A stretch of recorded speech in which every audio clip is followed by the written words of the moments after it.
Hello everybody in the wonderful Dynamics 365 Power Platform community. If you are not subscribed to my channel Power of D365 on YouTube, please do. Today we are entering Dynamics 365 Power Mantra Volume 13. We've been doing it for 3 consistent months now. So what's the Power Mantra for today? Today we are going to chat with Lucy from UK, who is a D365 Power Platform SME as well as a pre-sales expert. So we are not only going to talk about the platform, we are also going to talk about pre-sales and demonstration tips. So let's quickly get into the conversation, guys. Good morning, Lucy. How are you? Good morning. I'm really well, thank you. How are you doing? I'm good. Welcome to Dynamics 365 Power Mantra, and thanks for giving the time. I hope we are able to share a lot of good ideas on Dynamics 365 and Power Mantra during our recording today. Thank you so much for inviting me. It's an honor. Same here, Lucy. I've been trying to get this done for a while now. So, will you like to introduce yourself a bit and tell about your Dynamics journey or your earlier IT journey, and then, of course, about Power Platform journey in your career?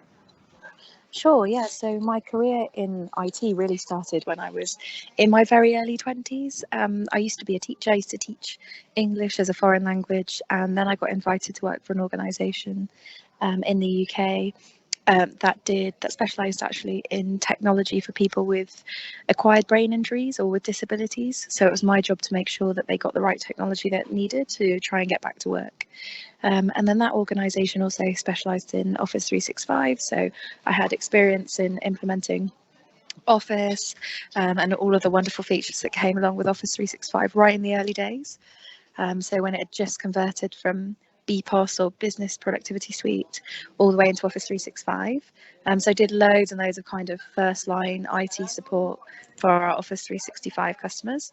And then that organisation, I moved on to another one that specialised in Dynamics.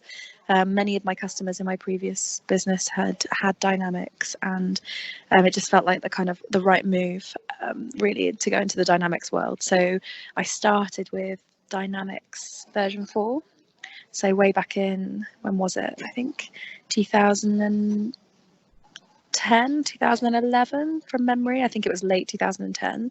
Okay. And it was for a small organization. So we did lots and lots of kind of small, quick implementations of Dynamics 365 then. Right. So I was with that company, Cloud 2020, for a long time, and joined then Hitachi Solutions in 2018, in September 2018. And I just left, so I was there for about 13, 14 months, and had a wonderful time. I was in their pre-sales team. And we had a really, really strong team that specialised in all areas, from Dynamics 365, customer engagement, to finance and operations, field service, and a whole bunch of other cool areas. So that was really great. And it was kind of during that time that the Power Platform came into GA. And so we were able to use parts of the Power Apps and Microsoft Flow at the time tools to kind of enhance our demos and really sort of fill the gaps that the first party apps weren't able to fill when we were in sort of unusual style industries and customers. So that's kind of how my Power Platform journey started. But I do spend a lot of my own time kind of messing around, playing with apps, configuring things, presenting on them. So yeah, I'm a bit of a geek at heart, really. All right, that's great to know the entire journey. It's also good to know that we almost started around the same version of CRM, so that's good. We'll be able to relate to a lot of the things that have changed. So whenever I hear somebody being from CRM 4.0 or prior version of CRM, can you really talk about, Lucy, of how much the product has evolved, right? Compared to what it was in CRM 4.0, then coming into Dynamics CRM, then customer engagement, and now Power Platform. How big is the evolution? Oh, it's been absolutely huge, and I'm kind of speaking more from a functional perspective than a technical perspective, because I certainly couldn't be described as technical, although I have some level of understanding of the technicalities. But I remember way back in CRM4, we were so limited from a customization perspective, from a workflow perspective, and we were really kind of nailed down in terms of the types of entities and business process flows that we could do. And it was kind of a lot more complicated to understand which entities we would use to cover or to handle scenarios that were outside of the norm. Whereas now, you know, the world really is our oyster. It's more that what we can't do as opposed to what we can do. Right. I think, Like, yeah, the integration with other applications has been a real development as well from my standpoint. I mean, being able to hook into SharePoint for document storage, I remember when that was launched, it was a really revolutionary, and now it kind of seems like an out of the box, real simple configuration, but that makes a huge difference. And certainly with the power of the connectors into Microsoft Flow, it's really opened up the art of the possible for many different types of organizations that otherwise prior to that would never have been able to consider Dynamics in their organization. right. So yeah, you really summed up one extra point that I wanted to add, and I mean that's really the key. Like how much you can integrate, you can automate without really knowing the underneath technical hooks that are there. And of course, it's more task oriented now. You can really design an app according to a particular role or some business scenario, which was you needed to have a lot of navigation around, and you needed to play a lot with the navigation as well, right? Absolutely. And it's good to know that you talked about the functional aspects more, because yeah, then I'll have a lot of questions around that. Many times folks come to me, it's been almost 3 or 4 years that people keep asking what should I do to be gaining in the functional arena, right? How to be scaling my career in the functional side of Dynamics 365. And of course with Power Platform, it's even more important. So Absolutely. what are the top 2 or 3 things that you will want to share about if somebody wants to be really good at being functional consultant or grow their career in Dynamics or Power Platform? What do they need to be doing? Well, it's a really good question. I think some of the most vital elements of what we need to consider as functionals or individuals that are kind of involved right at the start of the process of an organisation going through an element of digital transformation is to really hone down in on the user requirements. So really sort of a big part of any sort of discovery phase or initial requirements gathering phase. The most important part of that really is having the ability to listen, but also being a bit pragmatic about the requirements that are coming in. I mean, we've all been in those situations where a client or a selection of individuals from a client has asked for the absolute world, or they've asked for something to be replicated in exactly the same way that they're doing it in their current solution, and they want it to be migrated and done in you know, pixel perfect manner in exactly the way they're doing it now.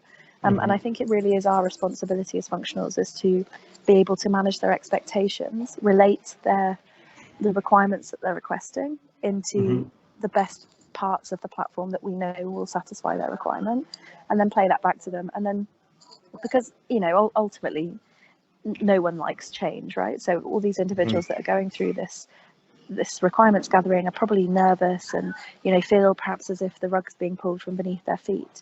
And it's our job to instill confidence that the platform will not only do what their current solution is doing, i.e. a big part of the day that they're spending now on their current platform won't be that much different. It might be slightly different, and it's going to, obviously there's going to be some level of difference, but we've got to instill the confidence in them that it's not only going to do what it does now, but also a lot more and with a lot less effort. So that's really our job, is to instill that kind of confidence, let them know that, you know, we are the partner that's going to help them, guide them through that process. Right. And just make sure that they have that they're kind of comfortable and you're behind them before they fall. So I think that's a big part of what it takes to be a functional consultant. I think a couple of other points. Yeah, go ahead. I think it's certainly important to keep as up to speed as possible with the latest and greatest developments in the platform. And I don't just mean elements of the CDS, but also components within some of the first-party applications, so that we can use them in that initial stage to sort of play them back to the customer, to kind of light the fire beneath them and show them the art of the possible and get them to really get inspired by the project that they are involved in. Buy-in really early on and really helps with adoption later on. And as well as sort of inspiring them, if you played back what their requirements are to them, it really kind of is that combination of here's what's going to come and also here's how it's going to satisfy what you need to do. And ultimately, right at that early stage, you really are still in a sales mode, if you like. The customer is still right at the early stages of a project, and ultimately you need to kind of manage their expectations, but bear in mind that they could always go elsewhere, and so you do still need to be on your guard in that respect. Right. So that's what there's a big human aspect to it, right? Like there's a big user adoption aspect to it, to being a functional. If I would like to add to what you're saying, it's just in addition to that, right? Like as a user, I might be not welcome to the change or after the implementation as well, right? Like how important do you find functional to be around around deployment to the user acceptance testing? What are the roles? Typically, I see that's where also the allocations are a challenge, right? Because towards the start of a project, you get a lot of bandwidth from a functional person or a functional consultant, but towards the end of project, how important it is in your view or your experience? That's a really good question. I think my probably my gut is saying things along the lines of a functional consultant being around to kind of aid with the development of dashboards and charts, and views to make the life of the users more simple. And now perhaps different model-driven applications, different areas, different navigation and sitemaps. That's certainly something that I really think that they can assist with. That said, I do think that once you've just gone live with a solution, that you have to let that solution bed in for a couple of months. You have to let the users almost, without meaning to sound disrespectful, but you have to let them almost feel the pain. Get through that couple of months. If you can think of any ways of improving or providing efficiencies, make a little note of them and then come back. Because I think otherwise you get stuck in this continuous chain of change request, and nothing's ever given the opportunity to bed in. I think generally also functional consultants can certainly help from a training perspective. You've touched on it already, but I think obviously as consultants and as partners, our biggest aim is to prove adoption. There's lots of statistics that go around to say that 75% of CRM projects or platform projects don't succeed and are unsuccessful. And I think it's our job to really bust that myth. And I think with the developments in the platform that we have now, it's never been easier to improve user adoption rates and to make our users feel valued and part of the project. So yeah, from a training standpoint, I think that's where functional consultants can come into. Yeah, that's a fair and very, very interesting point. I would really like to. I have seen it like with the Power Platform things that I've been doing or implementations I've been doing. Yes, of course, the people feel a lot more involved with the platform and the implementation as well. Yes, so I can relate to what you're saying there. So you did mention a very important point. As a functional, you need to be always up to speed. So how do you stay up to date with this Dynamics 365 and Power Platforms? Because there is so much coming in, right? There's so much. There is. In fact, this is quite a common question I get asked, and that I also ask back to people, particularly during interviews and things like that. If I'm thinking about sort of recruiting a new pre-sales person or someone with similar expertise, I think it is really important to find whatever works best for you. Essentially it's learning, isn't it? And we all have different learning styles. So I do think it is really important to get into your own flow. I mean, for me, I don't find reading blogs useful. I think I have a bit of a short attention span. So for me, what works really well is listening to podcasts, watching short videos. And I also use, we have a publicly available Slack channel that I find really important, as it's kind of where the community comes together. And if I ever hit a roadblock or I hit a brick wall, I'll go out and reach out to the community and ask for their feedback. And I find that a lot easier. I think for me, I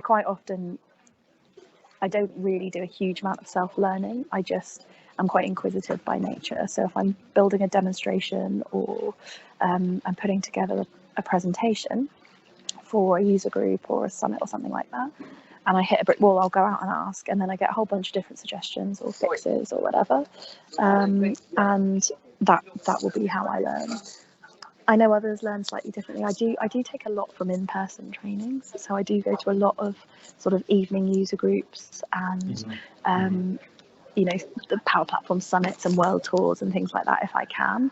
I do as many of those as I possibly can, but also I think it is important to sign up to present at those. And I think a really good way to learn is to put some pressure on yourself and to perhaps submit a talk for a topic that you don't know anything about yet, and give yourself that timeline and that deadline to then learn that. Yeah, making yourself uncomfortable for sure. Absolutely, put yourself out of your comfort zone. Yeah, so you did already mention a lot about community in there. So how important community has been? Of course, you've been presenting, speaking, and attending a lot of the summits and evening events. How important has community been, and how important it is for somebody professionally as well as for the organization to be supporting professionals to go and attend those community events? I think it's hugely vital. I think there are a couple of different schools of thought around the benefit of community, and I think from an employee perspective, as someone that is employed by an organisation, they're huge. They're really valuable. I'm seeing quite often within different end users, different partners, whether they be, or even ISVs, it may be that the organisation has quite a limited training budget, or they don't dedicate a certain amount of time to innovation within their organisation, and so the community provides it really fills the gap that some employers can't provide. Even when it comes to sort of silly conversations over a cup of coffee at the end of a session, or over a slice of pizza after the event, you might come up with an innovative IoT project that you want to work on at the weekends, and perhaps that's something that will actually fit with your business. It's those kinds of conversations that you really can't put a value on. From an employer perspective, I talk about this quite commonly. I do think it is important to instill that sense of getting involved. Now, we all know within a team that not everybody is necessarily going to be proactive and going to want to go out and meet new people and going to want to speak or present or attend in their own time. And I fully understand that it takes many people to be part of a team, and that's completely fine. But I do think for the others that are keen and up for getting involved, it is important for us as employers to encourage them. I think, I've seen a tendency for employers to sort of feel as if the community might, take them away from their daily, billable hours or billable work, or perhaps even encourage them to look elsewhere for employment. And I think that's a bit of a fallacy, really. The value that you can put on the learning that comes out of these events, and the conversations and the meeting and the networking that happens, is worth way more. And if you're treating your staff well, then they're not going to want to move anyway. And if you're giving them that voice, that perhaps they've come up or heard a suggestion of something at one of these events, or during one of these webinars, or whatever it might be, you really got to take advantage of that and encourage that within your organisation. That said, I do appreciate that there's occasionally a time cost and perhaps even an expense cost to these kinds of events, and that does have to be balanced out quite carefully with the value that you're attributing or getting back from them. It's almost similar what I did see, especially in Asia. Okay, so here community is considered, as you said, right? Like somebody might go to a community event and might find some other better job or role, or is getting better acquainted with a newer cloud technology or power platform, right? Because many things are still not yet getting to the cloud. It is coming there, but it is slower as compared to, let's say, UK or US, right? So people do feel that if they learn something new, or if they get some good networking going there, they will, they might lose their employees. So it's better not to, promote them or something like that. What I do think is, hey, this is opening up for me as a partner some more opportunity, right? If my employees are getting trained and getting to know some latest stuff, they might have some newer ideas. I might end up building a new kind of a vertical or a horizontal offering, right? And some integration pieces. Yeah, there are positive sides to it. And even as end customers, it's good for my functional as well as internal IT folks to get there and see what's going on when somebody's coming and presenting to you. Of course, there is a lot of Microsoft support coming in at this point for community, and we get so much of kind of GAs or what's coming in, those kind of information coming in, right? So rather than I might be developing that particular module or feature, and it might just be something I have to wait for a few months, right? So I see I see a lot of value in terms of all perspectives. After community, we did talk about how to keep ourselves up to date. So, what do you think about the certifications now?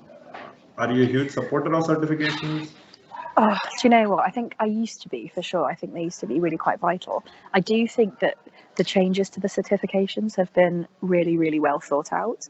And I do think, as opposed to kind of the product specific, level specific stuff that we had in the past, the role specific is much, much more powerful. It fits in line way more with the way that we structure our teams inside our users and our partners. So I think that is really quite an important development. Mhm. In terms of whether I'm up to date or not, I haven't done a huge amount of certifications recently. I'm sure I will need to quite soon. And I do think it is important to keep up to speed as much as possible with those. Although I do think you have to be quite careful. I think going back to what you asked me earlier in terms of how you keep up to speed with certain things and what makes a good functional consultant, I do think it's important to find your specialist area, to not spread your knowledge too widely into really choose things that that you're already good at, that are perhaps developing, or things that will inspire you going forward. You can't be good at everything. You really, really can't. I don't know how many pages there were in the latest release notes for the Power Platform. I think it was something like 96 and 45,000 words or something like that. We Yes, can't it's a all lot. It's a lot. consume that. Yeah. So just really finding a niche is important, and I think the certifications really support that. I mean, if you look at people like Megan Walker, or Emoji Megs as she's called, she's really found her niche in Microsoft Forms Pro. She's also got some experience in marketing and how that all fits together. And she, is now that, an MVP specifically for business applications and Forms Pro. She's very much found her niche. And there are many other people within the community that have done that. And it means that, us as other members of the community, or people that perhaps might be hitting that brick wall or coming across a problem, know or should be able to more easily find the person that's as the expert in that area. Correct. So that's what I tell people. It's especially important for people who are as old on Dynamics as we are, right? As long as and working on Dynamics as we have been working, right? And there was a stage when where you could know a lot in CRM, right? You could know every module, and it was application certification, right? Now Absolutely. we move into the world where this is split into 6 or 7 certifications, like sales, customer service.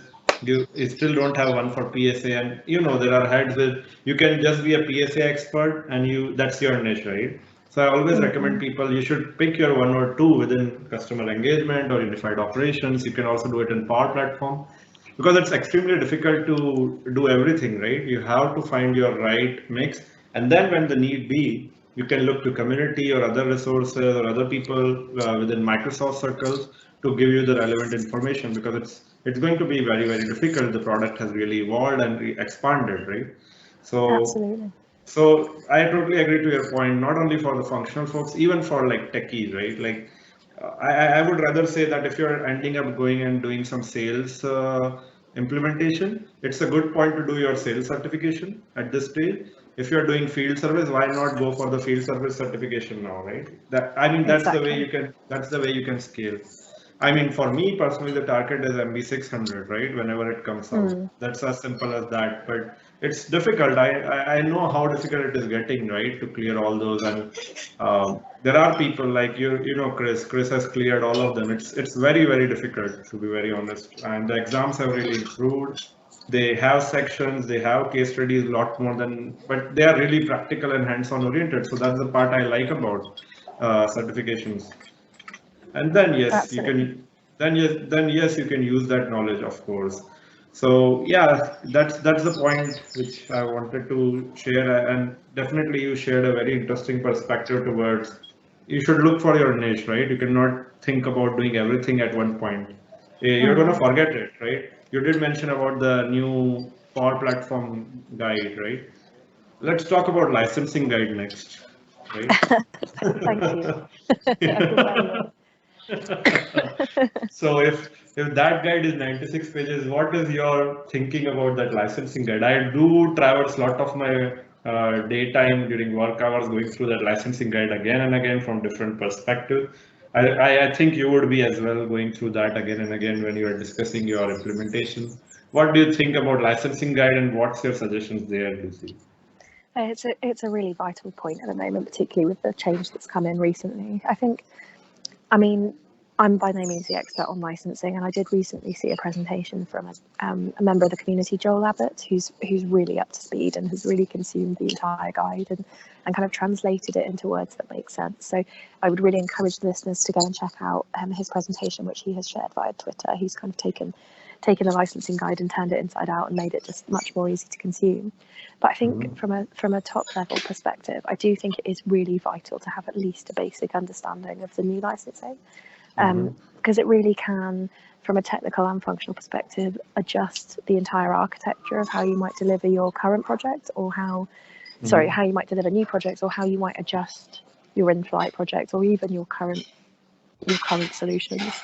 So it is really important. And I mean, ultimately, I think the changes are positive. I think they fall in line with how businesses tend to work. So I'm quite glad in that respect that they have been adjusted in such a way. But I do think, particularly for organisations that, perhaps they're 5 or 6 years down the line with their CRM Online implementation or their Dynamics 365 customer engagement implementation, they should really consider taking a look and seeing how they might be able to adjust their licensing now. I mean, for example, the per app and the all you can eat, or the full app license are really quite powerful. You can have a selection of applications, a model-driven app, a Canvas app for a particular workflow in your organization, and license them for less than $10 a month. I mean, that is huge. Not only from a customer perspective, or us as partners re-architecting or readjusting our thinking, but also from an ISV standpoint. We've really got an opportunity now to bundle our industry specific segment rich knowledge into a couple of applications that we can then license at a really accessible per user per month cost. And that really is quite an inspiring story to tell. So I'm glad from that perspective. I think there are a couple of other things we need to be careful of. I mean, the key one that springs to mind is certainly the Power Apps portals licensing. I think that's quite an interesting adjustment that's been made. I think I heard a comment recently on a public Slack channel around a quote that had been done or worked up for an organisation looking at the per 24-hour logins licensing, and it was looking like over $1 million a year just to license, and I think previously it would have been something like 25,000. So that I think that will change, and I think that's one of the key things to bear in mind across this whole presentation or this whole podcast is, the only inevitable is change. Same goes for the certifications, the same goes for the technology. You just have to make sure that whilst it's really important to get as deep as you can in the current understanding, and play that back into your customers or into your internal users, the likelihood is these things do change, and I definitely think, well, I'm not certain because obviously I can't speak for the licensing team, but I can't see how the Power Platform licensing can stay the way it is at the moment. Sorry, the Power Apps portals licensing. Power App portal licensing, right? So again, not only the licensing guide, it's again like you have to be up to speed, right? When you're making the choice, and you have to. I always have a asterisk in there, right? Just like that's a condition that I put. This is I told about this licensing at this time, right? I was talking on 21st of November. In 19 at this time I had this information, right? I mean, it might change, right? So you need to be careful there. Of course, with Power Portal licensing, I also do sense that there will be certain amount of changes coming in, right? Because it has to be effective on the cost to the customer as well at the end of the day. That's all, right? Exactly. I think there must be something bigger going on there, which is why that adjustment's been made. I mean, there are so many other benefits that have come in with the latest licensing change that we've kind of got to work with those. Yeah, I mean, we are not living in the world where it is so simple to segregate enterprise, professional, and essential. It's really grown just like the platform. So that's all. That's what I always tell, right? Okay, so we will move a bit out of the techie questions for a bit, right? Because it's important for certain professionals to know that there is something outside the Microsoft community life also for all the speakers and the experts that are there in the community, right? So what are your hobbies outside of Dynamics 365, if you would like to share? Sure, yeah, it's a really good question. So, I really, really enjoy traveling. I'm pretty much always looking for where my next trip might be, and it quite often involves doing a talk at some kind of Power Platform Saturday or Dynamics 365 Saturday. And I feel really, really lucky to live in the UK because I'm so close to so many places around Europe. So, just in the last year, I've been fortunate enough to go to Prague, Stockholm, Kiev, Amsterdam, Budapest. You know, so lucky to be so close to so many gorgeous places. So I do my best to try and add on a couple of days here and there, either side, to try and explore those. And I know you've been to Brussels yourself too recently, haven't you? I have So been yeah, there. travel would certainly be at the top of my list. And as you know, I'm recording this from the gorgeous sunny Barbados, so really lucky to be able to go all the way that way.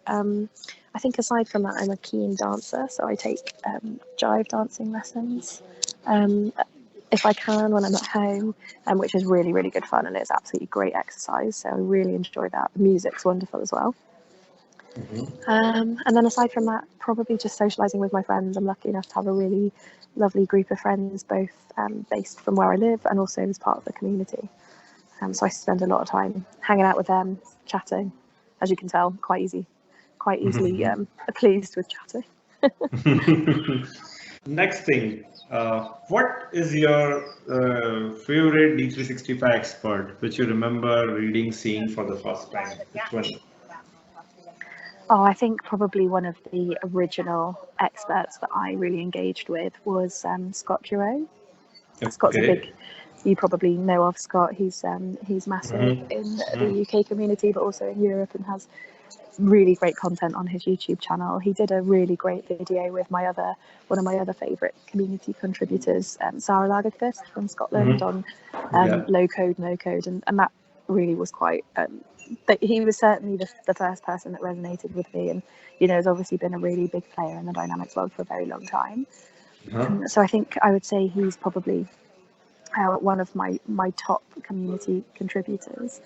And then I think more recently, I've certainly engaged with my fellow UK or Bristol user group chapter lead. So Joel Abbott, I mentioned him earlier.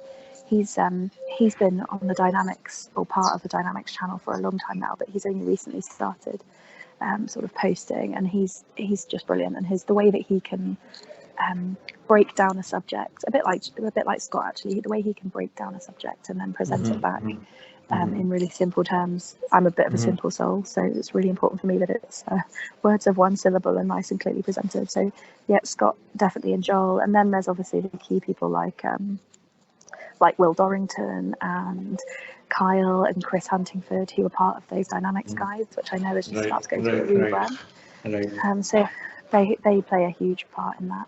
And then some others from North America, like Joel Lindstrom and Sean Tabor. Really sort of, everyone's incredibly friendly, but they have been particularly important part from a partner perspective.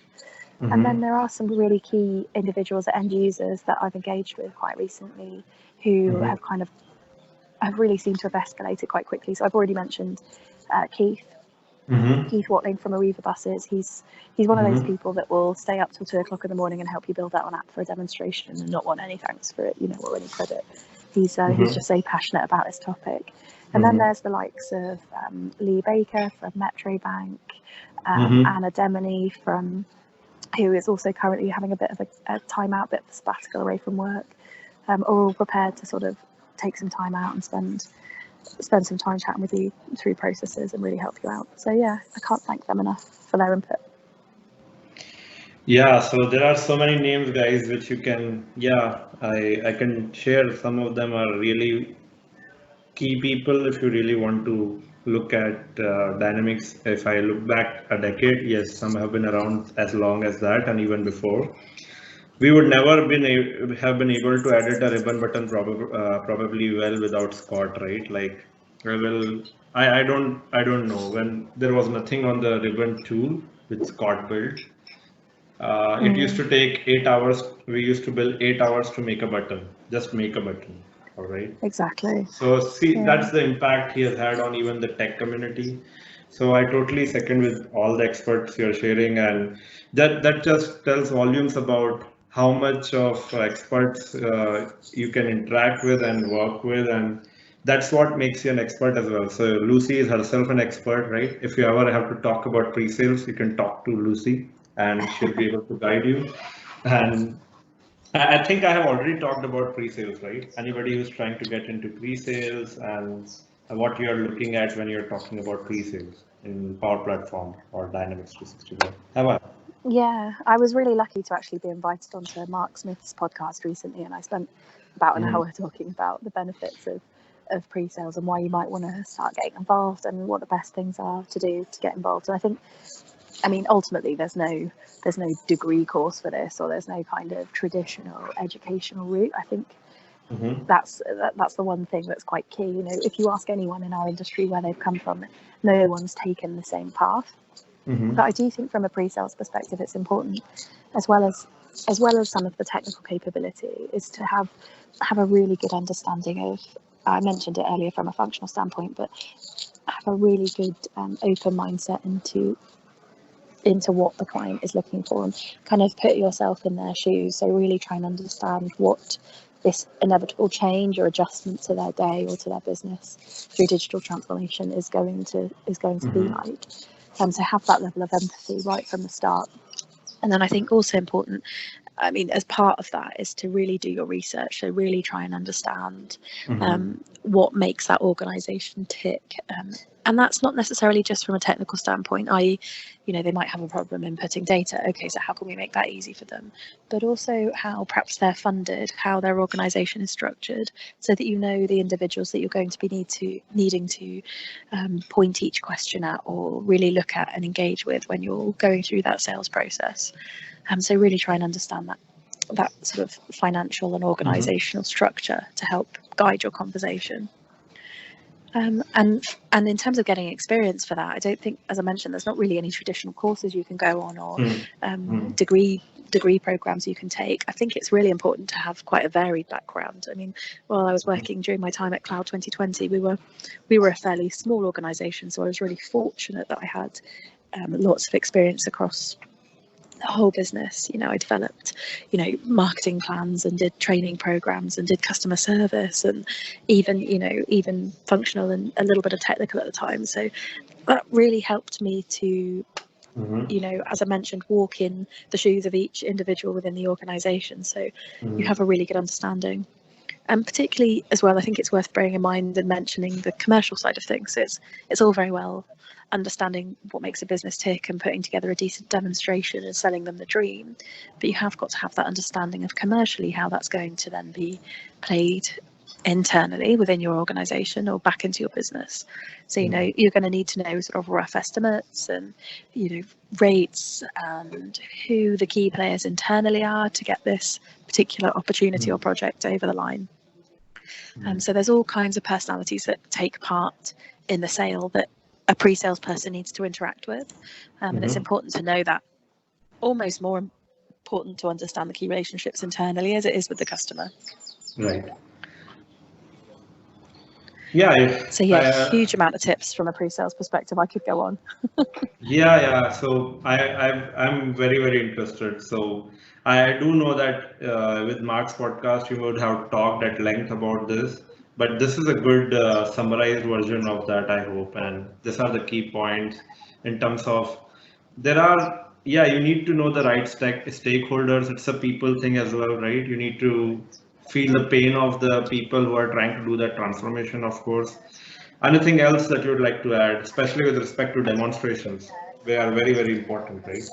Oh yeah, there's loads of good tips for demonstrations. I think try and make life as easy for yourself as possible. So you'll always be nervous prior to demonstration. You know, you're meeting a bunch of people you've never met.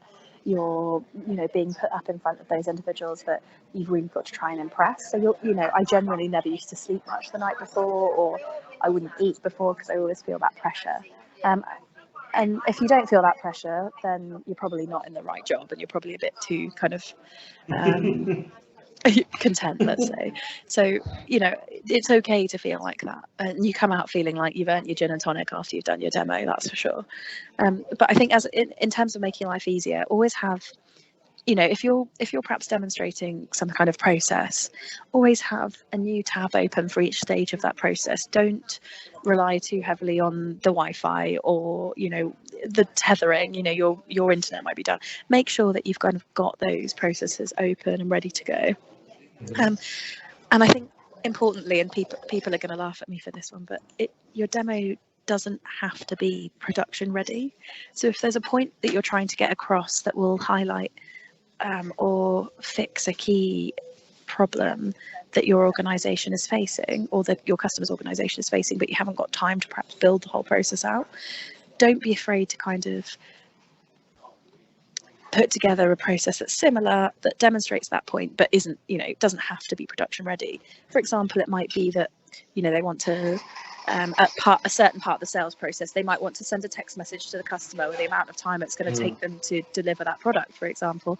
It doesn't have to be, you can sort of kind of hard code some of those things, and it really does still, as long as it tells a story, and it's, you can be a bit pragmatic about that. It doesn't have to quite be as bob on. That said, on the other hand, I do think it's really, really important to spend time personalizing your demonstrations. So even if it's a generic process and one that you've demoed lots of times before, please do think about perhaps renaming dashboards or apps, or embedding logos, or using vocabulary that is relevant to that particular organization, because I think that really is vital in terms of getting their buy-in. It's a hard balance, because you don't want to personalize too much, because then they'll question why they need you, because they could just have your demo, obviously. But it's to get that buy-in, it really does make a difference just to use that sort of industry specific terminology or whatever it might be. Right. And then also, I'm a massive user and ambassador for using Google Chrome and Google Chrome profiles for remaining logged into different environments.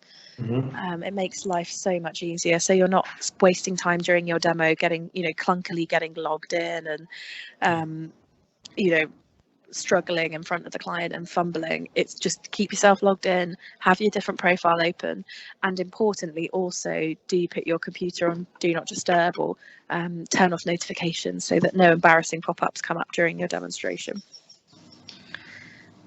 I think Likewise, go on. A couple of quick ones. If you're presenting on their hardware quite often, and we've all been in this situation where you get to the demo and the resolution on the projector is terrible, and that you can only see part of the real estate on the screen. Don't be afraid to zoom out, ask people to come forward, use full screen mode, really try and think of whatever you can to make that experience as good as you can, because you only really have one or two opportunities to impress. And even if you're up against certain competitors, just by making those small little changes or those adjustments will make a big impression. And my final tip is, I always do my best as much as I can to try and make different people within the team that are viewing the demonstration laugh. I think it's really important. It gets their buy-in, it makes sure they're listening, and it does sort of kind of break down the barriers that you might have in the conversation. So that's really quite important, particularly people that are disengaged. I try and use their name as a demo persona or something like that, gets them listening. Right. For sure. I think these are a lot of relevant points. I will request you to do a power mantra just on demonstration skills if we get the time for sure. I would definitely not laugh on your example in regard to certain things are not done and it's not production ready. I will second you on that. And yes, certain things are even you can do a talk through of things, right? Certain things are not ready because you hardly get time when you're trying to devise a demo, and it does take time. So if something is not ready, I will try to talk through that part of the particular presentations, hard code. For that particular example of SMS, I would have just shown an activity, right? A SMS activity, which I would have talked through that this can be integrated. I do want to add one more recent thing, which while you were talking came to my understanding. I wasted a lot of time during this particular insurance industry demonstration, because don't use one single environment for everything, right? Because when you're a partner, you're trying to maintain one environment to do all your demonstrations. Might be you've done some bank in the past, but now you're talking about insurance and you're having same sets of entities or common data model. And then you've forgotten to turn off a flow or a classical workflow in the past, right? And then there's no way, because after 3 or 4 demonstrations and using the same environments, and if you're not turned those things off, that's like those environments are of no use. And this is particularly important on longer pre-sale cycles where you are trying to give demonstrations over a period of time. I think it is very, very important to invest in a dedicated environment for those kind of demonstrations rather than just using one or two set of demonstration environments. This is very recent. This year, I wasted almost day and a half just trying to figure out and disable all those things which were only done for a particular other customer, right? Which was banking, and I was doing insurance. So Oh yeah, it's so hard to try and tweak one to make the yeah, other. It's easier just to import a solution from another environment, and then you can kind of tweak it as much as you need and not worry about losing things. But I right. think you're right about the not just having one demonstration tenant or demonstration scenario. I've even used 3 or 4 different environments within the same demo. So if I know that I've got a little small horizontal piece of demonstration in one, I won't be afraid to have that open in another Google Chrome profile, and I'll switch to it, and I'll just make sure that the environments look the same by having sort of the same coloured navigation bar. Right. And third thing which I also second is it's all about data. How much the data is relevant to what I'm seeing, like what I'm going to use as an end user on a day-to-day basis. I see a clear differentiator when you are able to show that kind of data which a particular end user wants to see, right? They are able to relate to your customization because data model is important, right? In a demonstration even. You're so right. You're so right. And having enough demo data as well. Yes, That is yes. also incredibly important. You know, making it really sing for the viewers. And quite Right. often I've used dummy data that I've downloaded from the Google dataset search. So I've completely anonymized it and adjusted it, or just imported it into my environment. But it's saved me from having to create that data.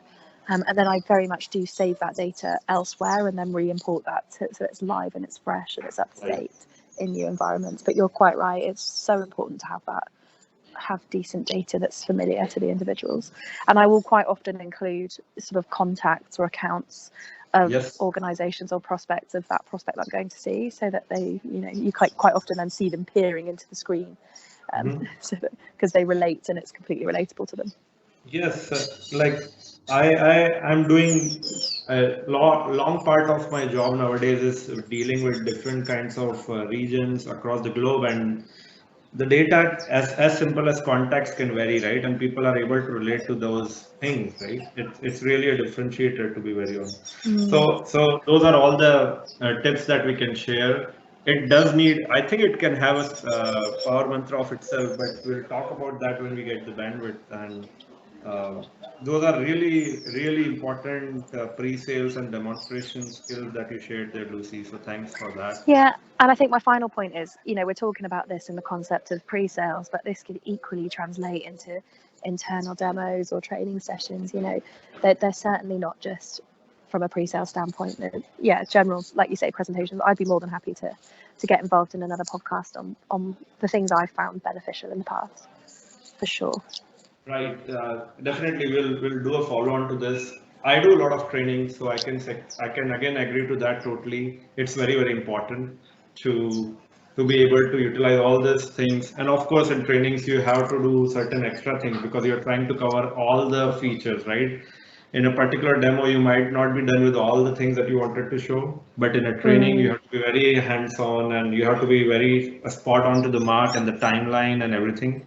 So where in a demo you might get another chance to showcase a second chance, there's nothing like that going to happen for you in a training scenario, or you are going to a community presentation, you have to finish what you are going to cover in the agenda, right?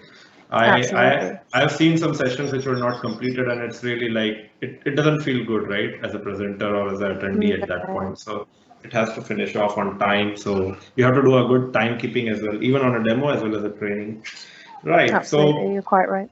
So I just want to move on to a few more questions before wrapping up our Power Mantra for today, which is going to be about your journey as well as this is going to be about pre-sales and other skills. But really, what are your thoughts about inclusivity in the Microsoft system and the tech industry at this point? Oh, great question, and very, very relevant. I think I have mixed feelings, I'll be honest. I think it's really important that we try and involve you know, underrepresented communities within any industry, not just within our own. And I think we're actually quite a good shining example of what it's like to really showcase that. Although I think we can fall into this tendency to perhaps showcase that too much. For, you know, obviously women in technology is a really big topic and it's quite heavily focused on, and I am an incredibly passionate, I speak quite passionately about trying to engage more women, but I do think that we can have a bit of a tendency to go too far the other way, you know, make sure that we get 50% female presenters at a certain event, or, you know, whatever it might be. And I think that is really important. I think it is great and we do need to showcase that, but I do also think we just need to showcase what people are good at, no matter who they are, where they come from, or, you know, what gender they are. I think it's hard to get that balance, because I do appreciate that certain segments are underrepresented, but I do think we can go over the top. So I think, yeah, it's a hard topic, and it's probably one we're never really going to get right. And I do think it's worth continuing that conversation. But as I say, I think we can go too far the other way sometimes. Right. Yeah, I think community is a good medium to do as much as we can on inclusivity as well. So yes, as much as anything is done in the right balance and right spirit, yes, we are moving forward. So that's really important. Yeah, we are, certainly. And I think it's up to the underrepresented parts. Yeah, like, okay, so I'll take you through another example that I'm trying to do now with India especially. So here everybody is looking for a lot of consultants who can support the worldwide projects, right? So as part of community, one inclusive initiative that I'm trying to do is to try and go to different universities and colleges, as many as I can and others can around me, or anybody who wants to be doing it, to tell about this particular ecosystem of technology, right? Because they are not aware even. They are not even aware about the basic Microsoft tech. So that's kind of how you'll enable the next generation to think about and serving this, right? And we'll be needing those next generation to come in and deliver this particular set of implementations, or assist the partner, or assist the customer. So that's again kind of the inclusivity in a different way. Of course, when we did a lot of demonstrations, there are really some old people now starting to come to the community meetup, right? So again, how we can incorporate them better. So I feel community is a great medium to do whatever we can in our way, right? And I see completely agree. I see a lot of that happening in, you take the example of UK, so many people are getting some views on their channel, or they have some kind of hits or number of hits and they're donating to charity. There are donations coming in. So yeah, it's quite good. That's how you become inclusive as a community, right?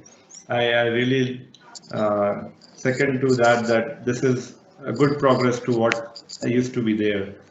Last question for the day. Yeah, last question for the day and this power mantra. What are your tips for somebody who wants to be a power platform expert? Oh, good question. Well, I think listening to something like this is probably a really good place to get started. I think having open ears and being up for an adventure is the most important skill. But I think there are some really great easy resources to consume. For example, the Power Addicts movement. So the hashtag Power Addicts on Twitter is a great place to find a whole bunch of incredibly committed and dedicated individuals that have all had their own journey into the Power Platform and are all more than happy to share how they got there, and will equally help you out in succeeding in yours. And I think my other main tip would just be to get stuck in, you know, whatever it is, whatever industry you're in, whatever role that you play, we all have some kind of Excel spreadsheet or OneNote or whatever it might be, disconnected platform that we're using to satisfy a requirement that we need within our organization, whether it be in a healthcare standpoint, or, you know, you run a car washing business and you want to know how many cars you clean, whatever it might be, get stuck in, give it a try, and start up a trial and get going. You know, you really can't lose out. You really can't come out knowing less than you knew before. So just get stuck in. And there are quite a lot of other resources. For example, the TDG community that will help you with power apps that you can download and tweak for yourself. It's another really good place to get started. But I think importantly, just reach out and ask. You know, get stuck in and ask. That's how I would get started. Is there a connection to the TDG now? I think we have there's a definite renaming to the community, right? Absolutely. I think it's been renamed. Now let me just get this right. So the Me too TPG as or well. those Dynamics guys, it's called the Power Community. It's the Power Community now. So you can go to the Power Community to do your upgrade on Power Platform or upskill yourself or try to learn.